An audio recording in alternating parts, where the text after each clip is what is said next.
Loh, ya karena saya dapat barokah, terus ketemu saudara. Nah, kalau nggak kayak gini, apa saya bisa kenal sama beliau, Pak Direktur, Pak Nasihin, gitu loh. Apa saya tahu bagaimana kondisi mitra kerja di KRA sini, kan? Loh. Maka ini juga ujian bagi saya, ujian bagi Pak Direktur. Loh iya, Pak, dijadikan direktur ini ujian. Ayo nasihin tak dadekne direktur. Kata Allah begitu, tak angkat jadi direktur. Ini nasihin ini. Nasihin ngono ae. Nah, contoh bro, contoh. Gimana ini? Tambah baik apa tambah rusak? Gitu loh. Lah kalau tambah baik, betul-betul memperhatikan anak buahnya, memperhatikan mitra kerjanya, betul-betul memperjuangkan kesejahteraan mitra kerjanya, anak buahnya, ya makin barokah Pak Nasihin. Tak bikin barokah, kata Allah gitu, makin barokah jabatannya itu. Tapi kalau nggak bener misalnya, masa anak buah suruh kerja keras, tingkatkan kinerja, semangat kerja, tapi gaji nggak naik, tunjangannya nggak tambah misalnya. Contoh ya, bahaya kalau begitu, bahaya. Lah situ yang bagian anak buah juga gitu, jangan hanya nuntut gaji naik, tunjangan tambah, tingkatkan kinerja, tingkatkan prestasi. Ya otomatis kalau kinerjanya meningkat, prestasinya meningkat, ya nanti tunjangannya tambah, gajinya tambah, gitu loh. On.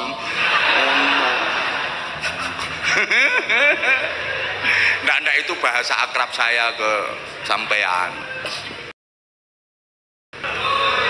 Iya. Allahumma sholli ala Muhammad. Nah terus gini, ini nanti apa ini temanya ini? Meneladani Nabi Muhammad SAW. Kita wujudkan insan KRA yang amanah, peduli dan berprestasi. Ya nanti bahagia, nikmat bahagia itu jangan hanya di dunia. Rugi kalau cuma di dunia. Berapa lama sih dapat nikmat jadi direktur? Berapa lama jadi direktur?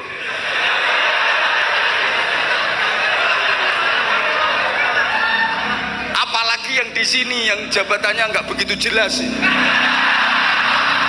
Ini kan jabatan nggak jelas nih.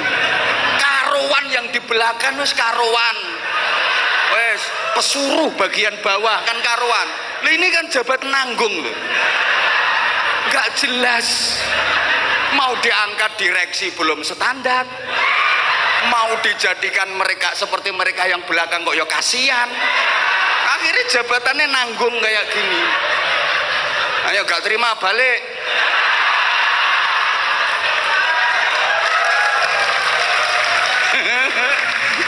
Izin Bapak, ini pancingan saya biar perusahaan pean ngundang ulun gitu loh. Nah kalau belum tahu ya, kalau belum tahu apa itu ceramah ngawur yang belum tahu. Tapi bagi yang udah tahu ya emang kayak gitu cangkeme. Tolong Bapak jangan dimasukkan ke hati. Nah kalau memang tersinggung ya silahkan keluar kok. Repot.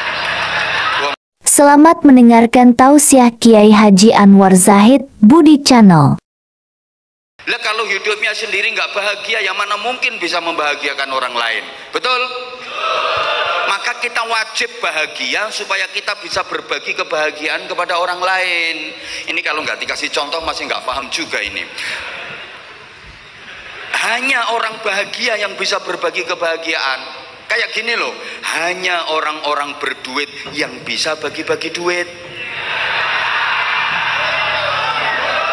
Betul? Lah kalau orang nggak punya duit kayak yang di belakang itu, ya nggak mungkin lah bisa bagi-bagi duit.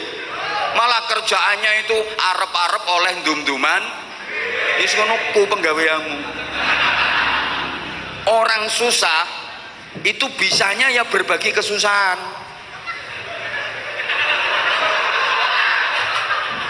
Wong susah ki isoe bagi-bagi kesusahan. Kalau nggak percaya, sampean duduk bersebelahan dengan orang susah, mesti ketularan susah. Disambati ya, disambati, dicurhati. Makanya ulun nggak mau duduk di situ, takut ketularan susah. Wajahmu mengandung susah semua, gitu loh. Padahal siapa yang menyusahkan orang lain, hidupnya akan dibikin susah terus sama Allah. Ya betul koyok kelakuanmu itu, tukang nyusah no wong. Siapa yang suka membahagiakan orang lain, hidupnya akan terus dibikin bahagia sama Allah. Wallahu fi aunil abdi ma kana al abdu fi auni akhi. Allah akan selalu menolong hambanya selama hamba itu suka menolong sesamanya. Orang yang suka menolong orang lain, dia akan terus ditolong sama Allah.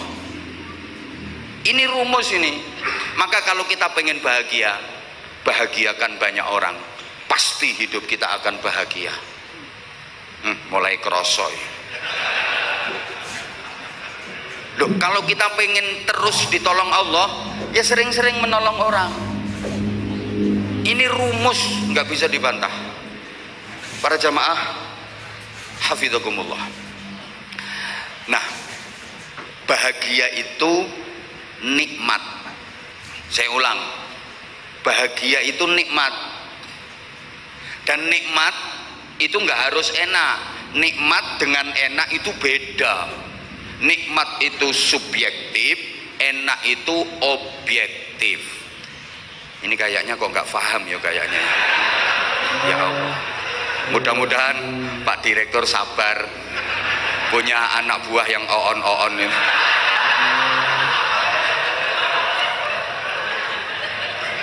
Ini bagian SDM-nya siapa? Bagian SDM-nya mana? Yang bagian SDM mana? Masa kayak gitu kok diterima jadi karyawan? Ya mana bisa maju perusahaan. Seleksi karyawan itu yang ketat, yang SDM-nya tinggi. Model ngono dadekno karyawan. Masa aku bilang subjektif sama objektif aja pada nggak paham. Ini tolong SDM seleksi karyawan yang ketat lagi. Loh, nikmat sama enak itu beda. Nikmat nggak harus enak. Oke, biar lebih paham, ulun kasih pertanyaan, tolong dijawab. Insya Allah nanti kalau udah memahami ini nanti bisa ngerti nanti. Dijawab. Makan di restoran mewah sama makan di tengah sawah, enak mana? Nah, sawah jawabannya. Pancen potonganmu nggak pernah ke restoran.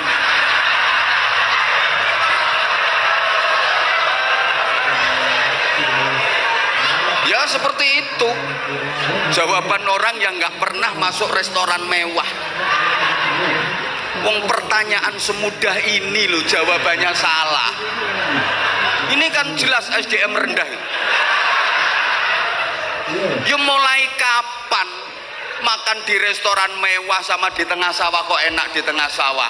Jelas lebih enak di restoran mewah, menunya lebih spesial, harganya aja lebih mahal. Lo tadi kok kompak jawabnya enak di tengah sawah, nggak pernah masuk restoran mewah. Duh, kalau bicara enak, jelas lebih enak di restoran mewah. Menunya lebih spesial, pilihannya lebih banyak, lebih higienis, lebih eksklusif, harganya aja lebih mahal. Tapi kalau bicara nikmat, bisa jadi lebih nikmat makan di tengah sawah. Ngamin nopo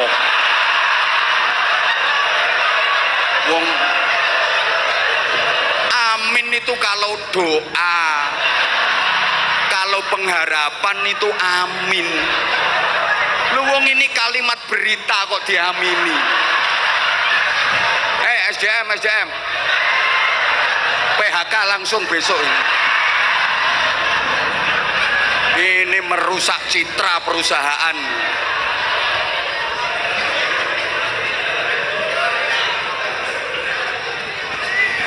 Gini loh bro, dengerin bro, kalau bicara nikmat ya bisa jadi lebih nikmat makan di tengah sawah.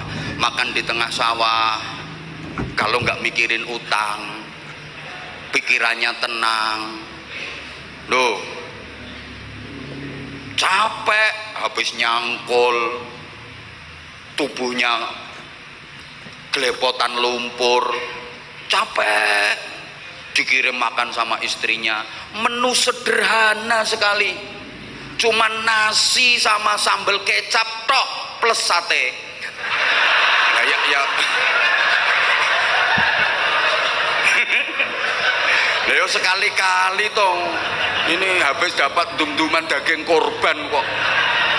Kan ada pembagian daging korban itu loh. Tapi pikirannya tenang, tubuhnya kotor penuh lumpur, dulang-dulangan sama istrinya. Maaf ya, cuman nasi sama sambel nikmate dikampleng lo gak kerasa. Lebih nasinya tambah sambelnya, lebih sambelnya tambah nasinya, lebih nasinya tambah sambelnya, lebih sambelnya tambah nasinya. Sambel habis, nasinya masih ada, ambil lumpur kok ngisor ciduk, campur uget-uget nikmate ndak karuan. Ndak mikir utang, pikiran tenang, nikmat. Sementara yang makan di restoran mewah, menu lengkap, makanan minuman komplit, tapi pikirannya kada tenang. Coba baru nelen 2 sendok, sendokan ketiga kesedak, keselek gara-gara dengar orang batuk dari belakang. Nah yang batuk itu suaranya persis orang yang dihutangi. Kaget.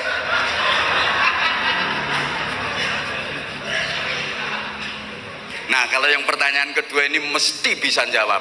Kalau nggak bisa ya on pol-polan. Tidur di spring bed sama tidur di pring kriet, enak mana? Nah kalau enaknya jelas enak di spring bed, mentul-mentul, mendut-mendut. Tapi bicara nikmat, bisa jadi lebih nikmat tidur di pring kriet, bambu galar. Mau tidur ya Allah punggung kecepet, kecantol paku, kriet, tapi begitu bleksek tidur, mimpi berangkat umroh, naik pesawat sampai Madinah, ziarah makam Rasulullah, jalan-jalan ke kebun kurma, makan bakso, minumnya es degan, dinikmati seruput ngelilir iler, tapi kan nikmat. Walaupun tidurnya di pring kriet, sementara yang tidurnya di spring bed mahal, mentul-mentul, mendut-mendut, begitu tidur mimpinya dikejar-kejar hantu, ngipi dibergi gendruwo, nggak nikmat gitu loh. Maka nikmat itu kadang-kadang sakit, nikmat itu kadang-kadang capek, payah, sakit, tapi bahagia, itu nikmat. Allahumma sholli ala Muhammad. Coba ini yang ibu-ibu yang sebelah sana kok diem aja ini, dijawab dong ibu. Halo, dicubit sakit apa sakit bu? Sakit. Tapi kalau yang nyubit orang yang dicintai ya sakit, cuma terasa nikmat karena yang nyubit orang yang dicintai. Contoh, kamu dicubit sama aku, ya pasti sakit, tapi kamu ngerasa nikmat karena yang nyubit aku. Nganti siwel lo gak diobati, malah dibeset, dilebar-lebarin untuk kenang-kenangan. Besok diceritane koncone, mbak dicubit Abah Anza, gitu loh. Ini tadi Ngumpul di sini mulai jam berapa? Jam 3. Sekarang hampir jam 5. Capek apa enggak? Bohong. Enggak capek kok, lungguhmu alean ping 7. Silo mereng nengen, mereng ngiwa, sembujung, pantat panas, kesemutan. Bohong kalau enggak capek. Ya capek, duduk 2 jam kok enggak capek. Tapi kamu ngerasa nikmat. Kenapa? Karena kamu bisa berjumpa sama idola. Nah, capeknya jadi hilang gitu loh. Perempuan hamil capek apa capek itu? Sakit apa sakit? Jawab, sakit apa sakit? Sakit. Suami aja yang kadang ngerti, udah tahu berat bahannya ditambahi terus. Berat itu. Tapi kalau yang dikandung itu anak dari suami yang dicintai, terasa nikmat. Sakitnya sakit, apalagi kalau bayinya lagi nendang-nendang perut, dul, dul, dul. Sakit itu, nyunjuk-nyunjuk. Tapi kalau yang dikandung itu anak dari suami yang dicintai, terasa nikmat. Tengah malam bayinya nendang-nendang perut, dari suaminya tidur dibangunin kok. Ya bangun, ya bangun. Ini loh ya, proyek garapannya ayah ini pola. Coba kalau yang dikandung itu anak hasil dari pemilu, perkawinan hamil dahulu, iya susah gitu loh. Jujur ya, Bapak, Saudara, Ibu, seluruh jamaah, mitra kerja KRA, ya mitra kerja lah. Gini, ulun kalau ditanya, Abah, jadwal kayak gitu apa kada capek? Ya kayak gini ya.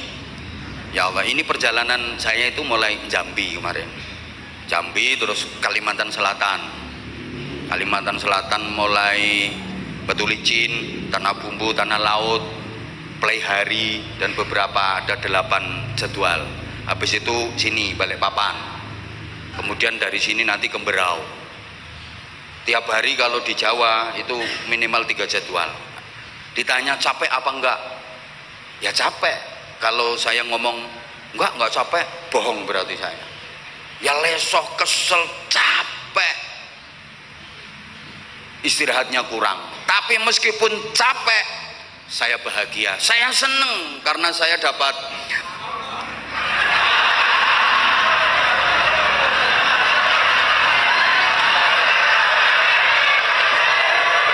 lambene lo dikondisikan. Ngawur ngomongnya. Kok iso lo dapat amplop jaren. Omonganmu kok bener gitu loh. Bukan itu bro. Ya emang capek, payah, capek, tapi aku bahagia, aku ngerasa nikmat, aku seneng karena aku dapat. Pikiranmu kok duit aja. Sorry ya, jangan suudzon.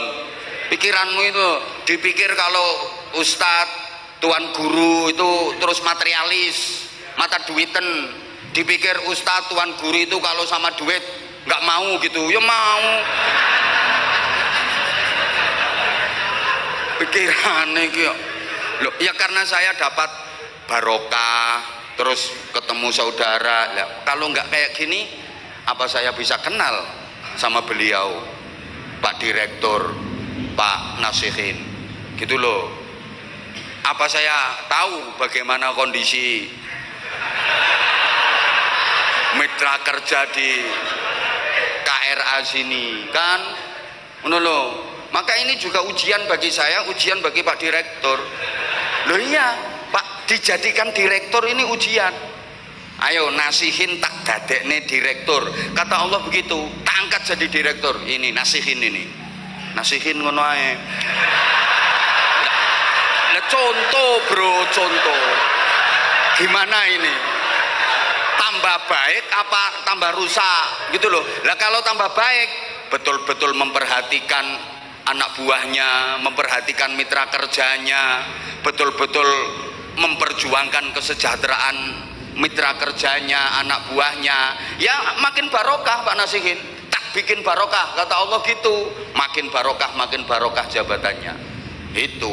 Tapi kalau nggak bener misalnya, masa anak buah suruh kerja keras, tingkatkan kinerja, semangat kerja, tapi gaji nggak naik, tunjangannya nggak tambah misalnya.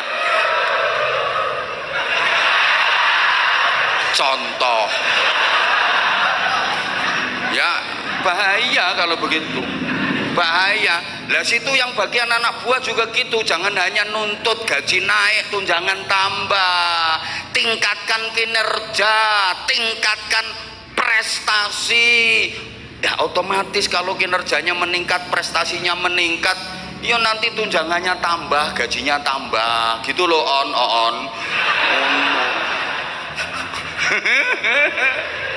Nggak, itu bahasa akrab saya ke sampean. Iya. Allahumma sholli ala Muhammad. Nah terus gini, ini nanti apa ini temanya ini? Meneladani Nabi Muhammad SAW. Kita wujudkan insan KRA yang amanah, peduli dan berprestasi. Ya nanti bahagia, nikmat bahagia itu jangan hanya di dunia. Rugi kalau cuma di dunia. Berapa lama sih dapat nikmat jadi direktur? Berapa lama jadi direktur?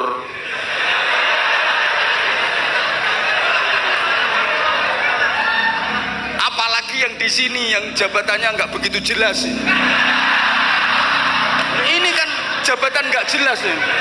Karuan yang di belakang wes karuan, wes pesuruh bagian bawah kan karuan. Nah, ini kan jabat nanggung loh, nggak jelas. Mau diangkat direksi belum standar, mau dijadikan mereka seperti mereka yang belakang kok ya kasihan. Akhirnya jabatannya nanggung kayak gini. Ayo gak terima balik.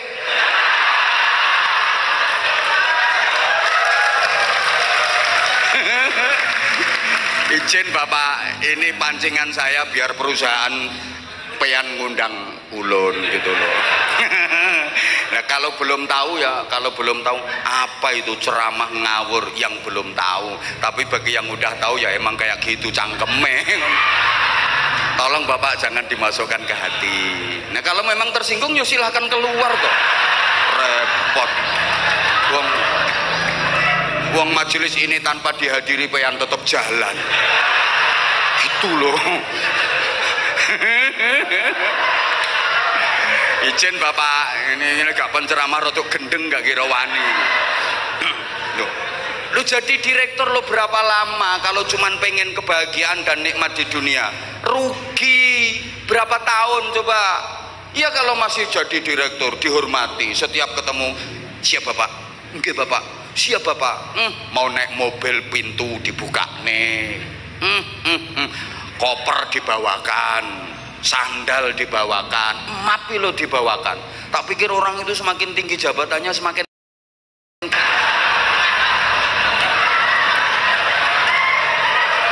lah. Masa bawa map aja udah nggak kuat loh. Berapa ton itu map? Jadi orang itu semakin tinggi jabatannya semakin keple. Jadi lebih kuat yang belakang itu loh, yang itu angkat alat berat yang ngek itu kuat. Lah ini map nggak kuat.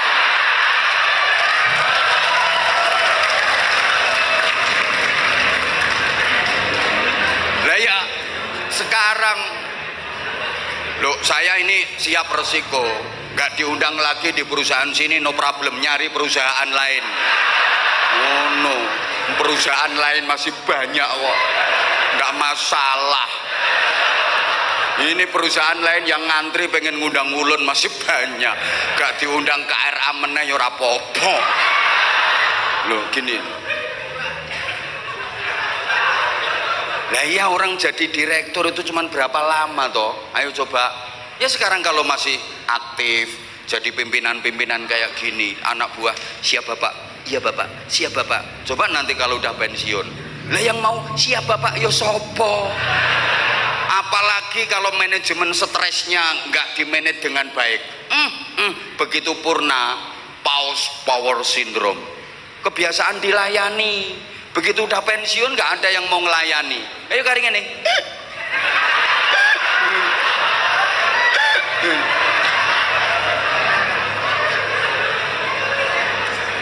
Maka manajemen stres itu penting, terutama yang menjelang purna. Mulai diatur mulai sekarang, sebelum nanti bener-bener pensiun. Iki barang dilongkas, nanti biar nggak kaget itu loh, panasihin biar nggak kaget nanti. Ngono. Sopo ngomong kiai apa padha wae? Beda. Kalau kiai guru itu beda. Ayo coba sekarang tak kasih gambaran. Itu gara-gara ada yang ngomong kiai ya padha wae nek wis tuwekmu tadi. Siapa yang ngomong? Kiai nek wis tuwek ya padha wae. Katanya kiai, guru, ustadz kalau udah tua sama saja. Beda. Kalau guru, kiai itu makin tua makin mulia. Ayo kada percaya. Pak Nasihin ini mudah-mudahan beliau panjang umur sampai 130 tahun umur. Lah kan udah nggak bisa jalan sendiri toh, kemana-mana kursi roda. Lah 130 tahun umurnya, kemana-mana kursi roda. Tuan Guru Mahmud usianya juga sampai 130 tahun, kemana-mana kursi roda. Sama-sama suruh dorong, pilih dorong Pak Nasihin apa Tuan Guru? Pilih dorong mana? Ya pilih dorong Tuan Guru, berkah.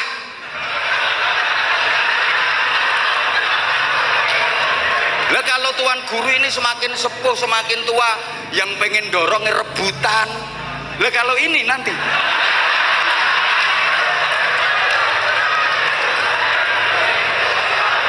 ya mau dorong kalau dibayar. Betul. Lah tadi yang ngomong kiai sama saja tadi siapa? Beda. Uno lo, izin Pak Direktur. Loh, bener apa enggak omongan saya? Bener apa enggak omongan saya? Bener. Kalau Tuan Guru ini semakin sepuh, semakin tua, semakin karomah. Yang pengen dorong, pengen nuntun sak pirang-pirang semuanya, rebutan.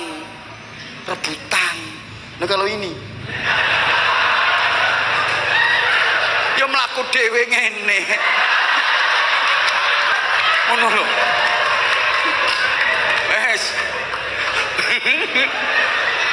Loh, Allahumma sholli ala Muhammad.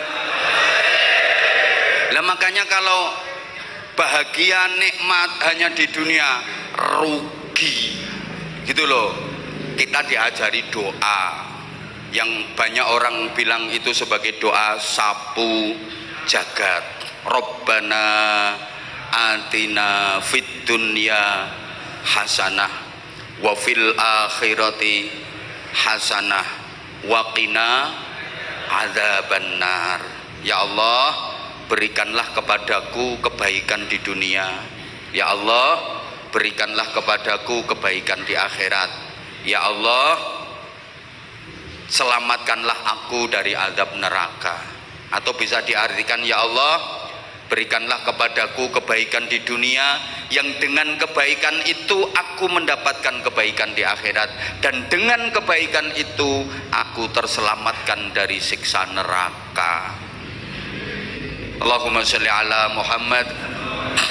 Nah, untuk meraih itu kita dikasih contoh dan teladan. Teladan itu adalah Rasulullah Muhammad sallallahu alaihi wasallam, cermin agung kita, uswatun hasanah, teladan kebaikan dalam seluruh aspek kehidupan kita. Kalau kita pengen baik, bener, selamat, mulia, bahagia dunia akhirat, teladani Rasulullah. Mulai bangun tidur, beraktivitas, sampai tidur lagi, teladani Rasulullah. Pasti bener, pasti baik, pasti mulia, pasti bahagia dunia akhirat. Kenapa Rasulullah dijadikan teladan? Ya karena memang Rasulullah itu manusia sempurna. Rasulullah itu baiknya lurus, stabil, dinamis, tidak ada jeleknya sedikit pun. Itu Rasulullah, baik tok, sempurna, sedikit pun nggak ada salah, sedikit pun nggak ada jelek. Itu Rasulullah, sempurna baiknya. Nah kalau kita, sebaik-baiknya kita pasti ada buruknya, betul? Gini ya, setiap orang baik pasti punya masa lalu yang ada buruknya, dan setiap orang buruk ada harapan untuk memiliki masa depan yang baik. Nah, aku gawean status gitu. Diulang. Ini kalau nggak diulang yo nggak inget, wong IQ rendah kok. Gini, udah dengerin bro. Setiap orang baik pasti punya masa lalu yang ada buruknya, dan setiap orang buruk ada harapan untuk memiliki masa depan yang baik. Kalau boleh diuraikan sedikit, setiap orang baik pasti punya masa lalu yang ada buruknya. Maka jangan pernah merasa diri kita baik, jangan pernah merasa selalu baik, jangan pernah merasa lebih baik daripada orang lain. Kita nggak tahu kalau suatu saat kita akan berubah menjadi buruk. Dan setiap orang buruk ada harapan untuk memiliki masa depan yang baik. Kalau kita melihat orang yang sekarang ini sepertinya buruk, jangan diremehkan, jangan direndahkan, jangan dihina. Kita nggak tahu kalau suatu saat dia akan berubah menjadi jauh lebih baik daripada kita. Dan bagi sekarang yang masih buruk-buruk yang di belakang itu, jangan pernah putus asa untuk terus berjuang menjadi baik. Understand? Ceramah sing larang nih model ngene iki. Atau kalau disederhanakan lagi gini, setiap orang baik pasti dulu pernah buruk, dan setiap orang buruk bisa menjadi baik. Oke?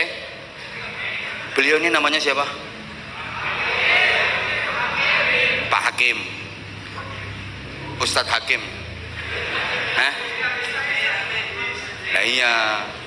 Terus mana ya tadi satunya ya?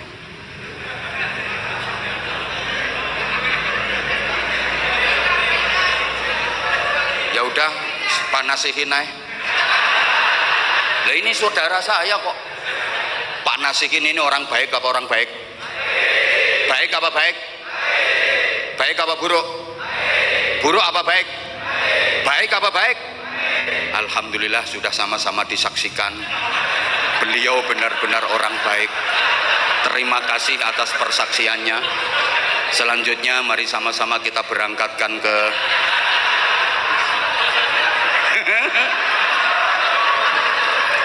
beliau ini orang baik. Udahlah dengerin. Tapi sebaik-baiknya Pak Direktur, Pak Nasihin, pasti dulu pernah buruk. Betul? Tuan Guru Mahmud, saya juga bersaksi beliau orang baik. Tapi sebaik-baiknya beliau, Tuan Guru Mahmud, pasti punya masa lalu yang ada buruknya. Dulu waktu di pesantren,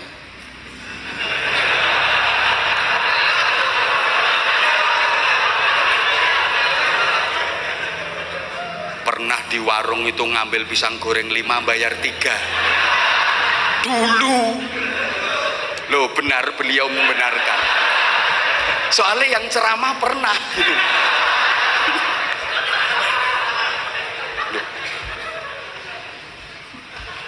Loh, sebaik-baiknya orang pasti dulu pernah buruk gitu loh maksud saya. Kalau Rasulullah itu nggak ada buruknya sama sekali, nggak ada jeleknya sama sekali. Yang sekarang jadi direktur, dipikir terus perjalanannya lurus baik terus. Dulu pernah mengecewakan seseorang, padahal sudah diberi janji-janji manis, ternyata ditinggalkan.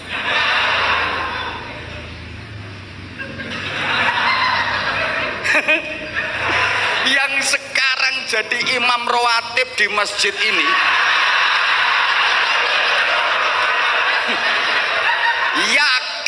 dulu pernah nyuri mangga itu. Gitu loh. Lah, kalau kita kan begitu toh.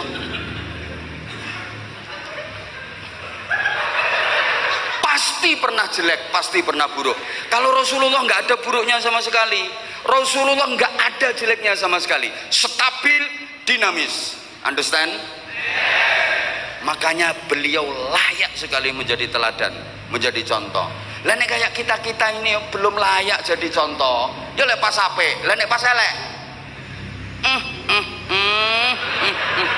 Dikira anak wis jadi guru terus nggak pernah bohong. Sering bohongi istrinya.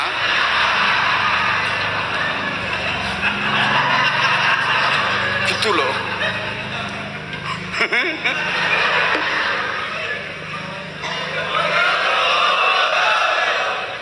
Ya belum.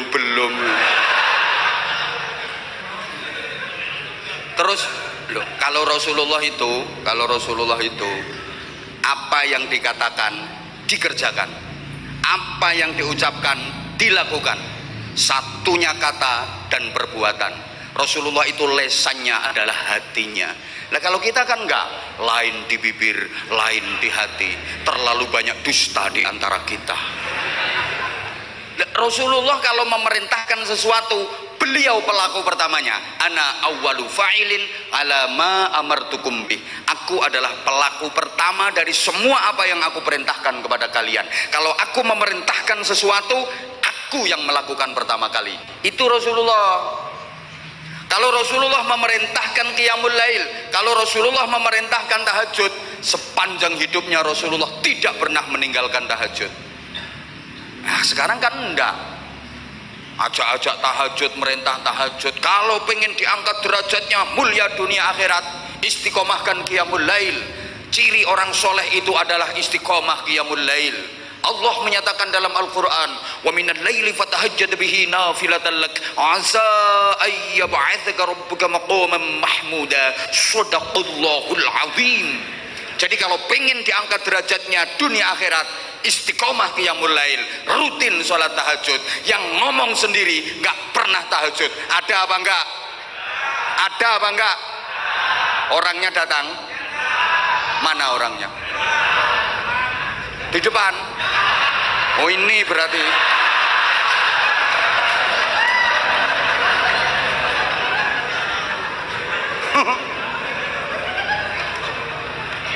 Rasulullah kalau memerintahkan sesuatu, beliau terjun pertama kali. Bahkan bangun masjid misalnya, tahu sejarahnya bangun Masjid Quba, masjid yang pertama kali dibangun dalam Islam. Rasulullah nukang itu. Ya Rasulullah yang natap batanya gini atapnya, Rasulullah ikut terjun. Sekarang kan enggak, itu kamu itu angkat, nyuruh tok, tapi dianya enggak pernah melakukan. Ada apa enggak yang kayak gitu? Ada, saya ngerti, orangnya duduk di kursi pokoknya. Apa nyuruh tok?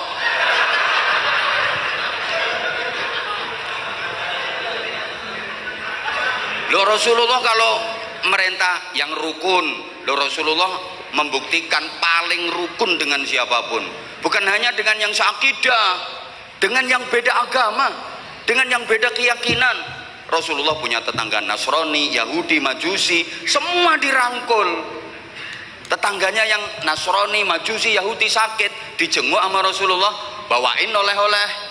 Lah kita enggak, kadang-kadang hanya gara-gara persoalan dikit aja, perbedaan pendapat dikit aja, udah ketemu aja, papasan aja nggak mau nyapa, podo melengose. Ada, pokoknya duduknya paling depan hadap ke sini. Tahu temennya promosi jabatan dikit aja dia udah seringkut. Halo? Ada nggak yang kayak gitu? Ada, banasihin, hati-hati. Dikira terus itu yang di sana itu semuanya kalau ketemu jenengan siap bapak, hormat bapak, itu ada yang naminggat. Tak genteni. Ada loh orangnya, ndilo orangnya. Ya namanya estafet itu gantian kayak gitu. Itu Rasulullah. Ayo bagaimana Rasulullah? Ini dalam hal kerja ya, dalam hal kinerja. Rasulullah itu pekerja keras. Rasulullah pekerja keras, maka umat Rasulullah harus mau kerja keras. Baleni. Rasulullah kalau nggak punya duit kerja, kalau pengen dapat rezeki kerja. Dipikir mentang-mentang Nabi terus pengen apa-apa nggak usah usaha, nggak usah kerja, tinggal minta sama Allah. Pengen duit ya Allahumma duit, kerotok-kerotok duitnya. Enggak gitu. Pengen sate ya Allahumma sate, gelodak-gelodak. Enggak. Rasulullah memberikan contoh kerja. Masih kecil aja beliau udah buruh menggembalakan kambing orang dengan upah yang sangat kecil waktu itu. Rasulullah bekerja keras, maka umatnya Nabi Muhammad yang baik ya harus mau kerja keras gitu loh. Pengen dapat duit enggak mau kerja, apa ke masjid terus, apalagi udah punya istri punya anak, udah berkeluarga, udah nikah punya istri punya anak, kada mau kerja ke masjid, sholat iktikaf dzikir wiridan, sholat iktikaf dzikir wiridan. Ya pulang sampai rumah ya disengap sama istrinya, udah nggak usah makan nasi, itu kalau lapar beduk emploen ya gitu. Yuk krikiti menara masjid itu ya harus kerja. Wong Rasulullah kerja, Rasulullah kerja keras dan semua nabi kerja. Karena Adam harrosan, Nabi Adam itu petani hebat. Wa kana Musa mukabbisan, Nabi Musa peternak hebat. Wa kuntu tajiron, aku pedagang ulung. Semua kerja gitu loh. Pengen dapat duit nggak mau kerja, silo muter tasbih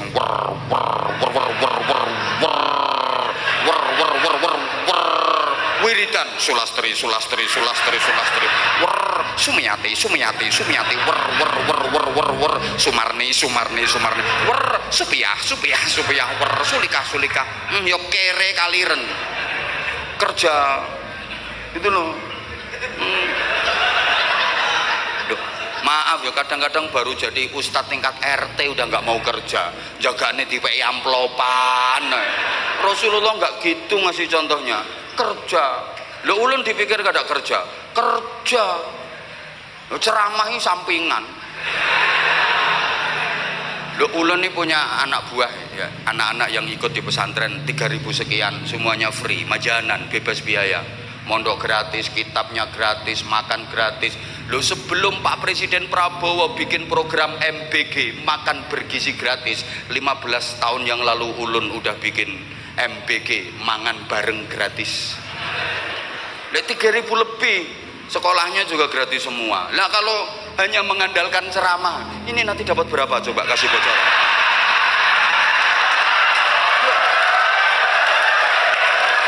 Yo enggak cukup. Secara logika, secara matematika menengok ya tak antemi pisano.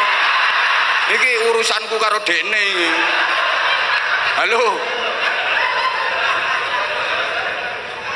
Lah kalau cuma mengandalkan hasilnya kayak gini, maaf, secara matematika kita, secara logika, kalau dikalkulasi ya enggak cukup. Ya lain dengan matematikanya Allah loh ya. Makanya ya ikhtiar kerja saya. Rahasia kok kerja apa? Kerja, dipikir gak ada kerja. Loh, Rasulullah memberikan contoh kerja. Rasulullah bekerja keras. Nah kita juga harus mau kerja. Gitu loh. Salah kalau orang nggak mau kerja. Bahkan Rasulullah memberikan contoh kerja itu yang sempurna kalau pengen dapat hasil maksimal, kalau pengen berprestasi. Jangan hanya kerja keras ditambah kerja cerdas, dilengkapi dengan kerja ikhlas. Kerja keras, kerja cerdas, kerja ikhlas. Tepuk tangan toh.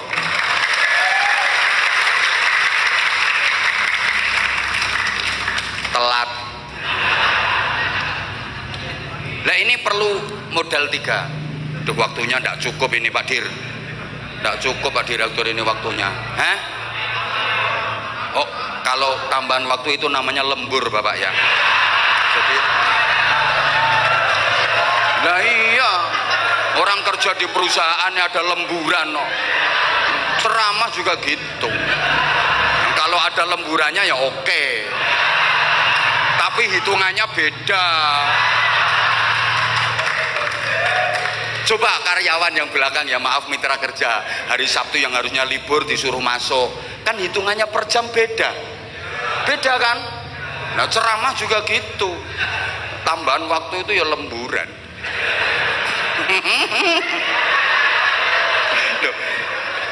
Gini loh, kalau pengen bisa kerja dengan sempurna itu modalnya harus 3, apa ya, ilmu dini atau ilmu agami, ilmu profesi, dan ilmu kreasi.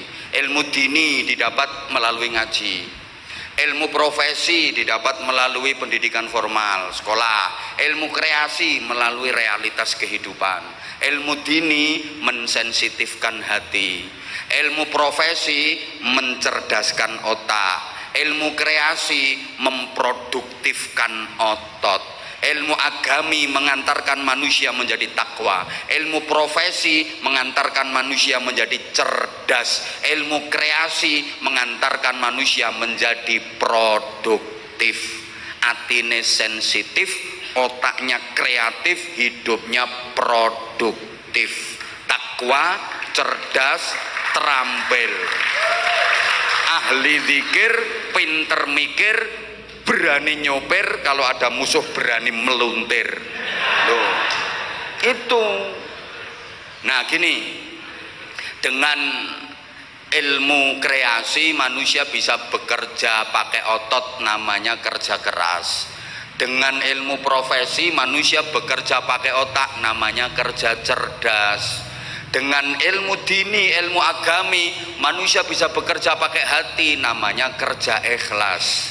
Para jamaah, orang kalau hanya kerja keras, saya ulang, orang kalau kerja keras hasilnya hanya pas. Tapi kalau mau kerja cerdas, hasilnya lebih luas. Apalagi disempurnakan dengan kerja ikhlas, hasilnya tak terbatas. Bikin kata-kata kayak gini nggak gampang, ya, makanya larang. Ya, pengen murah yang security kon ceramah.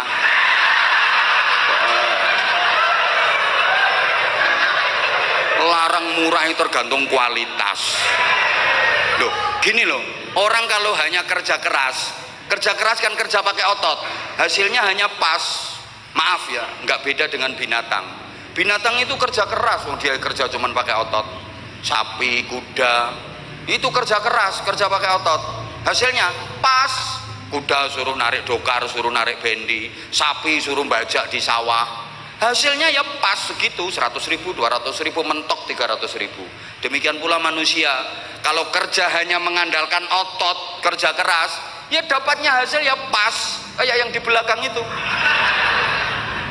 Lah cuman kerja pakai otot, kerja keras.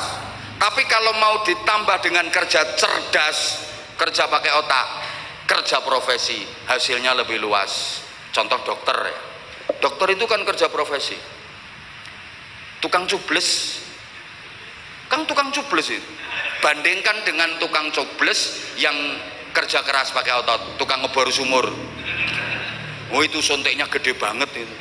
Berat, melet-melet, panas, kotor, nyoblosnya itu sampai ratusan kali, kadang belum selesai, belum kelar, belum keluar air. Dapatnya 200.000, 300.000. Dokter, cublesnya kecil, ringan, tempatnya sejuk, dingin, wangi, yang dicubles empuk. Kan bokong, sekali cubles jus nggak ada ditawar. Berapa Pak Dokter? 700.000. Bisa kurang Pak? Nggak ada. Ayo coba. Sorry ya, yang pakai alat berat itu angkat-angkat gak karu-karuan itu berat, yang namanya aja alat berat kok. Kadang batu gede itu diangkat, batu gede, batu ganal, kalau nggak ngerti ya batu ganal itu, batu gunung gede-gede, besar-besar diangkat pagi sampai sore, dapatnya duit 200.000. Tapi ada yang kerja profesi, ngangkat batu kecil satu aja dapatnya 200 juta, yang diangkat batu ginjal. cerdas, apalagi disempurnakan kerja pakai hati, namanya kerja ikhlas, hasilnya tak terbatas. Contoh kiai, pernah lihat ada kiai peten dengan kerja keras? Kiai kok nyuluh kodok golek bekecot? Nggak ada. Kerjanya nyantai, wong kerja pakai hati, kerja ikhlas. Tapi lihat, tak terbatas Allah kasih rumah bagus, kendaraan bagus, no, istri yo jangan banyak gitu toh, ya paling tidak ya cantik lah. Duh, survei seluruh Indonesia kalau kada percaya, rata-rata tuan guru, kiai itu istrinya cantik-cantik. Iya, survei kalau tidak percaya. Ya itu karena itu apa ya, keadilannya Allah. Ya keadilannya Allah. Tuan guru, kiai itu kan satu-satunya hiburan kan cuma istri tuh. Loh, kayak Tuan Guru Mahmud mau main biliar yo nggak pantas. Gitu. Nggak pantas. Kebayang nggak misalnya kebayang nggak Tuan Guru ini karaoke, ayo coba kebayang nggak gitu loh, nggak ada hiburan.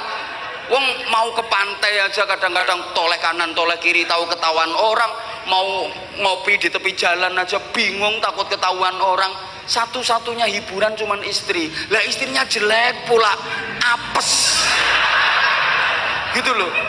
Makanya Allah itu adil, kiai tuan guru dikasih istri cantik karena hiburannya cuma istri. Kalau ada tuan guru kiai kok istrinya jelek, nasib itu loh. Nah, ya karena kerja ikhlas itu tadi, dan itu yang dicontohkan oleh Rasulullah Shallallahu Alaihi Wasallam. Ibadahnya kayak apa? Jangan ditanya. Kalau pengen tahu siapa manusia yang sama sekali nggak ada dosa, jawabannya Rasulullah Muhammad Shallallahu Alaihi Wasallam. Siapa yang nggak pernah salah? Jawabannya Rasulullah. Siapa yang sudah dijamin surga tertinggi? Jawabannya Nabi Muhammad Shallallahu Alaihi Wasallam. Akhlaknya paling terpuji, nggak ada salah sedikit pun, nggak ada dosa, udah dijamin surga tertinggi. Tapi seperti apa ibadahnya beliau? Seringkali ketika malam beliau qiyamul lail, kedua kaki beliau bengkak-bengkak, saking lamanya berdiri, saking lamanya rukuk, saking lamanya sujud. Ya kayak pean lah kalau malam kakinya bengkak karena asam urat kambuh.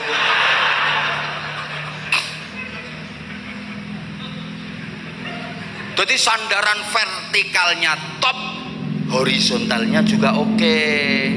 Ini kalau pengen berprestasi yang dicontohkan Rasulullah seperti itu. Kadang ada nanti vertikalnya bagus, hablum minallahnya bagus, tapi hablum minannasnya jelek, ya nggak ada cukup. Wadah, kalau sholat itu kayak paling khusyuk sedunia. Usolli,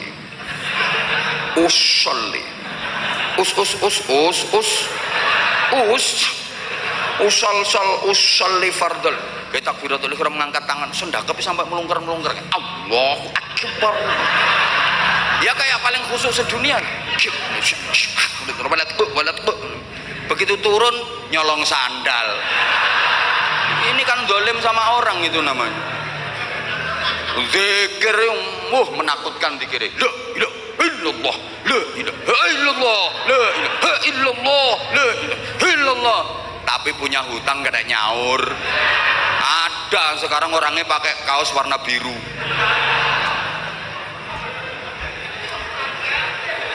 Ngutang orang nyaur. Lu kok belum terus sih gimana? Ini udah lewat ini waktunya. Lembur. Ini tadi udah lembur, bro. Pokoknya pesan saya itu, jadi fid dunya hasanah wa fil akhirati hasanah.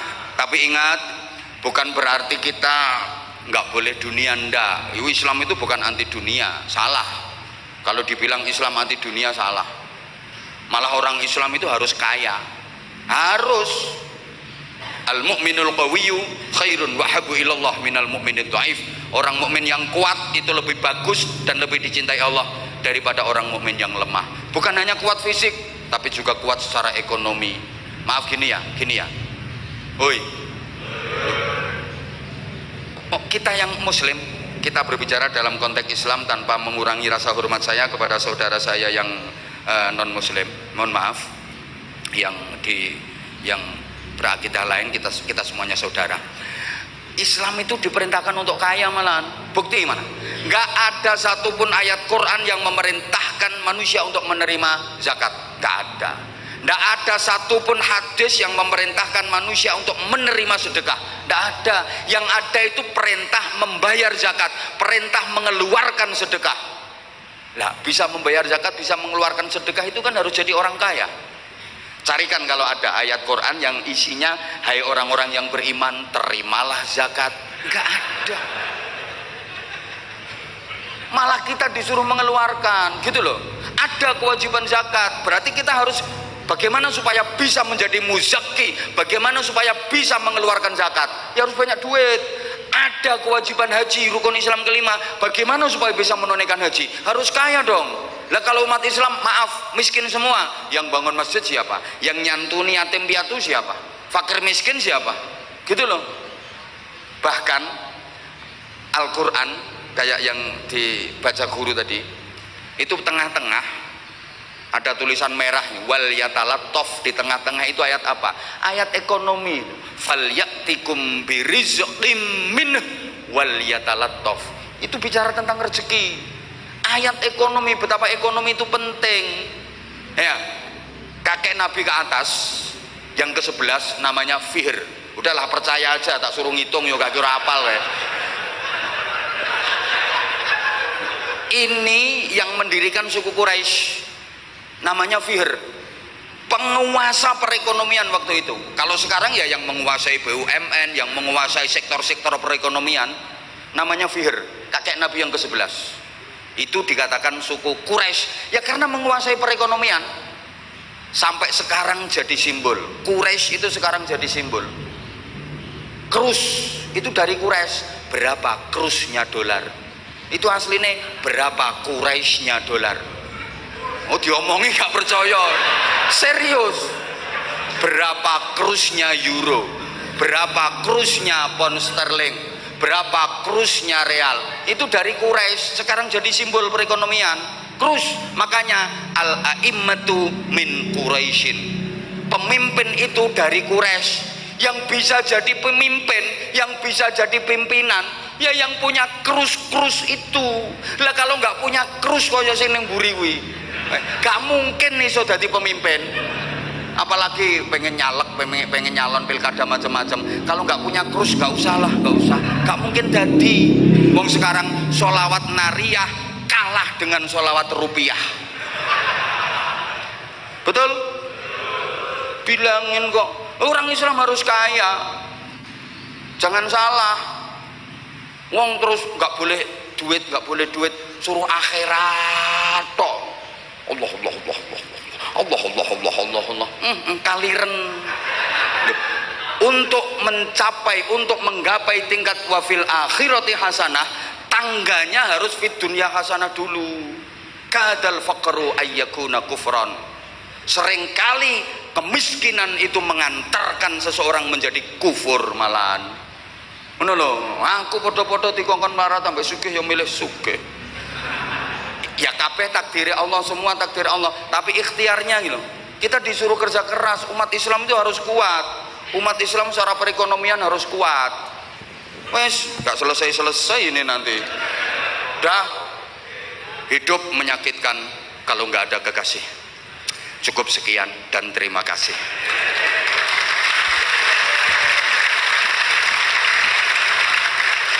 Tanpa kekasih hidup terasa hampa. Terima kasih dan sampai jumpa.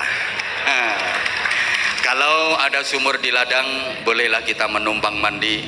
Kalau ceramah saya dirasa kurang panjang, silahkan diundang lagi. Ya. Mohon maaf, guru, mohon maaf. Ini bahasa saya ya, bahasanya ulun seperti ini. Bahasa saya seperti ini, salah sendiri mau mendengarkan. Ya, kalau gak suka ya nggak usah didengerin gitu aja kok repot. Mulai dulu ya kayak gini kok. Loh, bener Pak Direktur, sebenarnya masih kurang lama saya, pengen berlama-lama tapi ya karena waktu, oke? Karena waktu, insya Allah nanti kalau diundang lagi kapan ya?